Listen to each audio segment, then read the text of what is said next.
This is the story of a man and his remnants. Together, they live on a short street with long shadows in his former father's former shop, with a makeshift coffin and a trolley with just enough space to fit a hammock inside.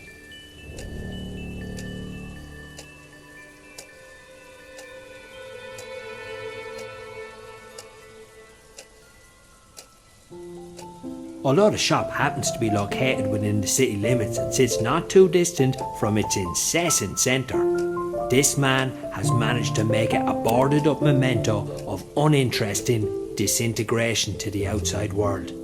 It has become a recycled space of forgotten memories, at once haunted and yet uncompromised, free in its peeling identity and privately stamped under an untraceable name. To him, it is a glowing ember in a city of burnt out memories. Of course, that's me describing it. He's the one inside the space, inside his former father's former shop, making form from discarded remnants of a dislocated public. He's the one acting and conscious, collecting things, piecing them together, remnants of discarded images, things considered waste, unwanted, forgotten and unloved. It had become, in a way, his refuge, and was, I guess, a space that was a little left sideways, and between you and me, had possibly been left like that for a little too long.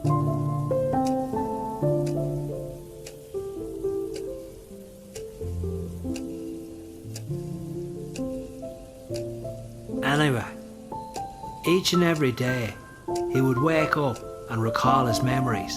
He would light the light bulbs, well, most of them.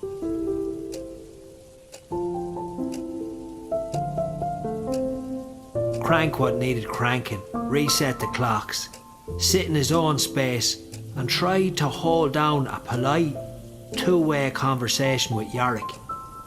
Sometimes, however, well, most of the time to be honest, the conversation had a tendency to dry up, and it was about then that he'd take his chances consulting the papers.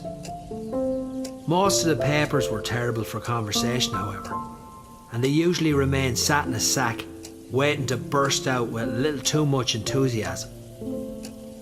Despite this chaos, though, they did sometimes contain an idea, a word that he'd pick up on, a role he could assume for the day.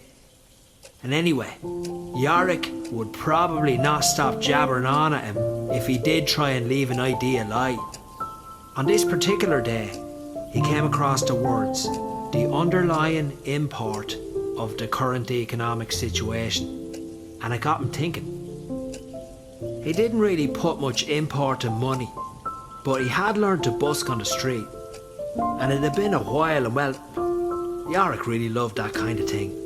And well, before he knew it, he had a plan.